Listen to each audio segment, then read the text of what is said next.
Hi everyone, chào bạn đến với video của mình nhé. Trong video hôm nay thì cùng mình móc một con pudding rất là xinh xắn như thế này nha. Về phần nguyên vật liệu thì mình sử dụng len Susan Family 5, cỡ sợi khoảng 2.mm cùng với kim móc 2.5, kim móc thất trăm phường, kim khâu và kéo nhé. Một ít bông để nhồi ở phía trong và keo để gắn, nếu như bạn không có keo thì có thể khâu cũng được. Ok, và bây giờ thì cùng mình bắt đầu luôn nào. Chúng ta bắt đầu với phần mũ của con pudding nhé. Tạo vòng tròn ma thuật này.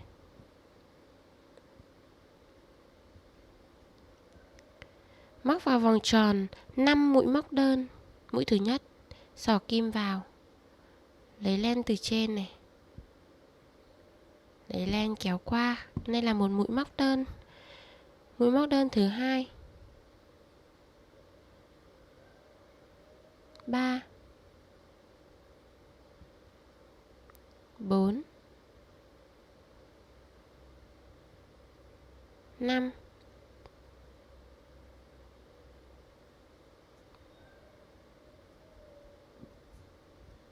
kéo chặt lại nhé.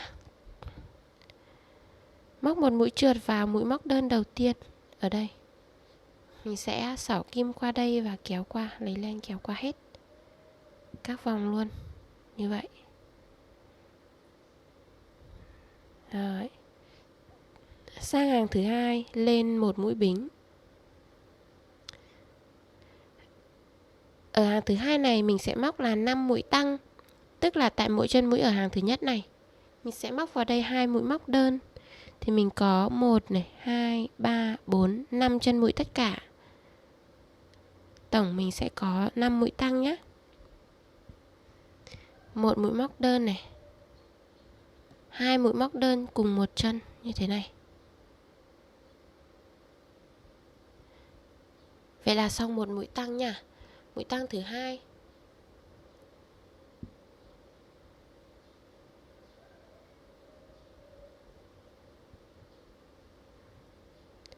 Mũi tăng thứ ba.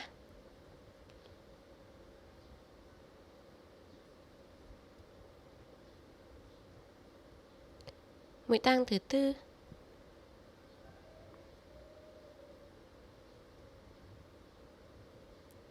Và mũi tăng thứ 5.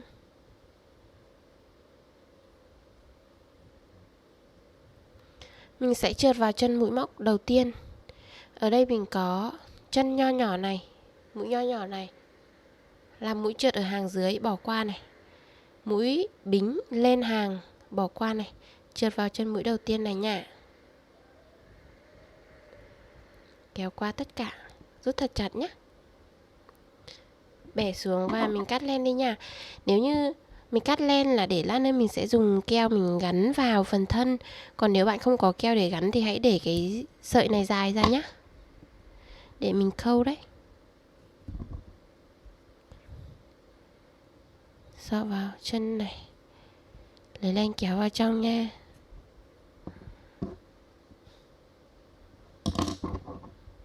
Cắt hết.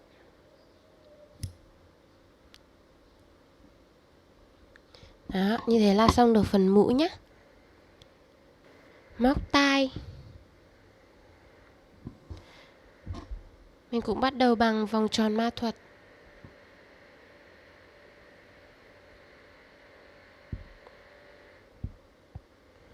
Kéo qua. Móc vào vòng tròn 4 mũi móc đơn. 1 2 3 4. Kéo vào. Trượt vào chân mũi đầu tiên.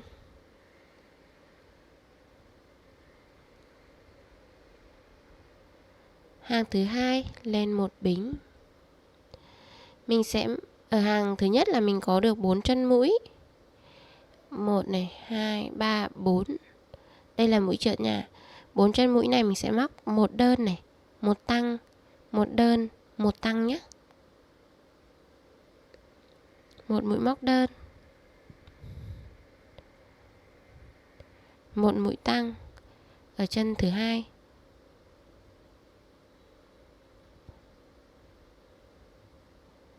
chân thứ ba một mũi móc đơn,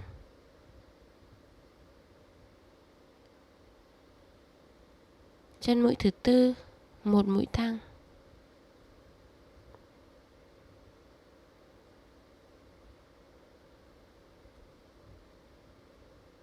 một và hai mũi cùng một chân, bẻ xuống rồi mới móc mũi trượt nha. Đấy.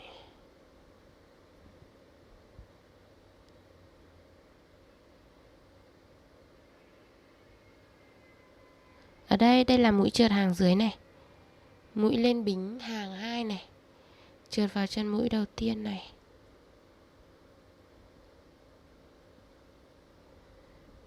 Đó.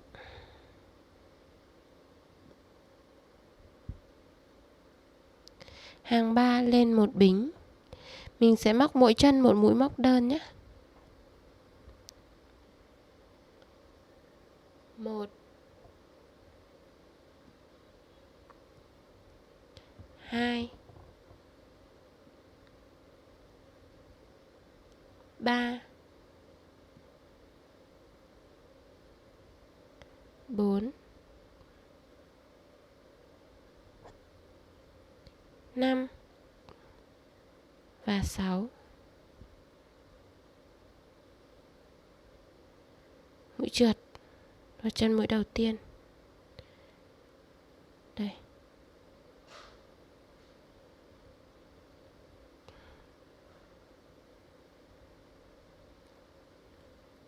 Bây giờ mình vẫn còn là mình còn có ở trên vòng là 6 mũi nhé.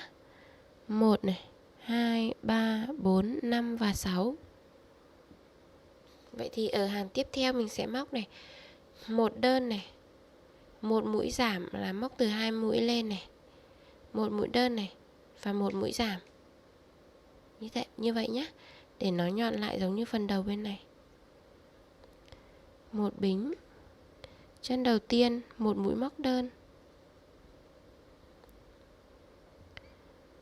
một mũi giảm, xỏ kim vào giữa chân thứ nhất này, vòng xuống, xỏ qua giữa chân thứ hai,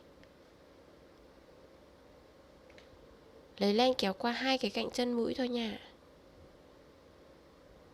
Lấy len kéo qua hết.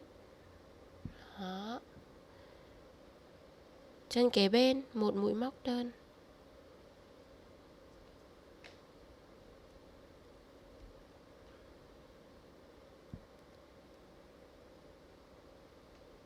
một mũi giảm cuối cùng.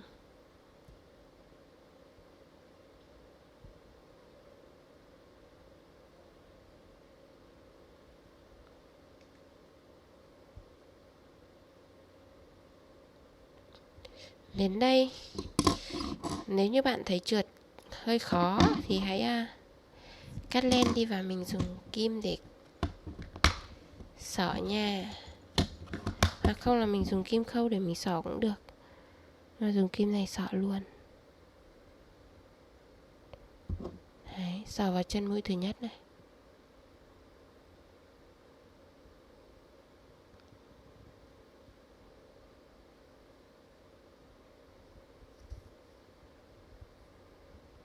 Đó. Vậy là xong được một chiếc tai nhé. Mình sẽ móc thêm một chiếc nữa tương tự như công thức vừa rồi nha.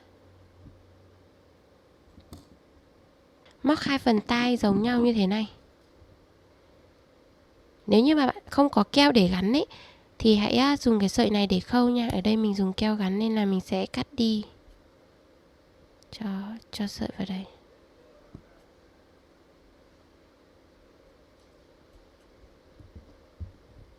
Bên này cũng cắt đi luôn.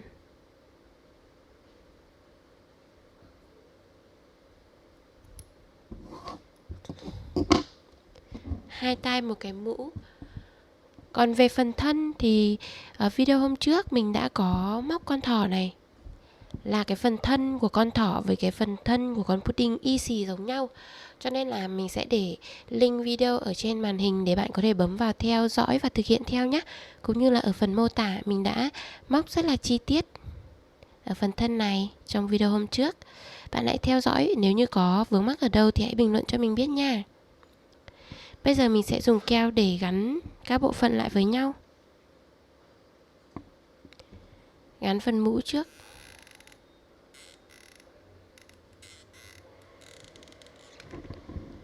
Gắn vào trên đỉnh này. Đó.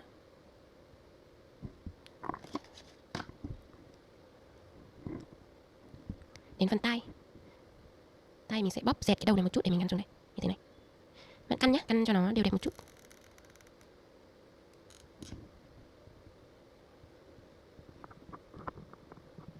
Đấy. Mình muốn cái tay nó cụp xuống nên là mình sẽ thêm keo vào đây cho nó chắc. Phần tay bên này cũng vậy, mình sẽ bóp dẹt cái đầu này một chút,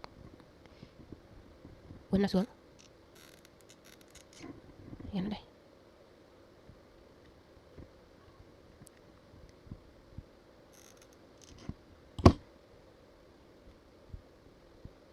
Còn một việc nữa là tạo mắt mũi miệng cho nó.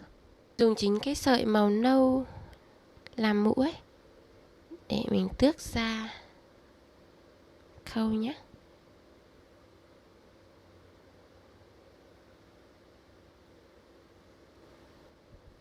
Có thể để một sợi hoặc hai sợi, mình xem. Để một sợi.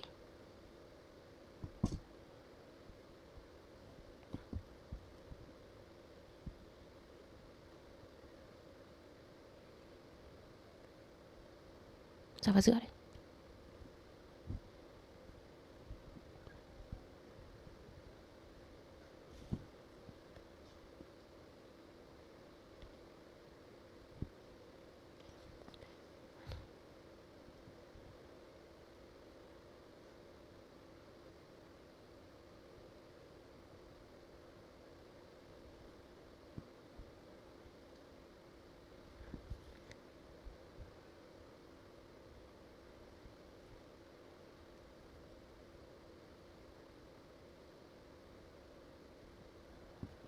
Mình sẽ xỏ vào giữa chân mũi để cái mắt nó được thẳng ấy. Đến sang bên này mình phải xỏ vào đúng cái mũi nha, để mình khâu, để mình tạo nút thắt cho nó chắc chắn đấy.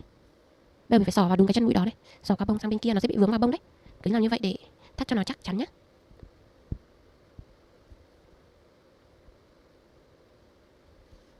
Đó. Như vậy là đã xong rồi. Nếu như mà bạn có cái phấn để tô ấy thì mình sẽ tô một ít vào má cho nó xinh xinh nha.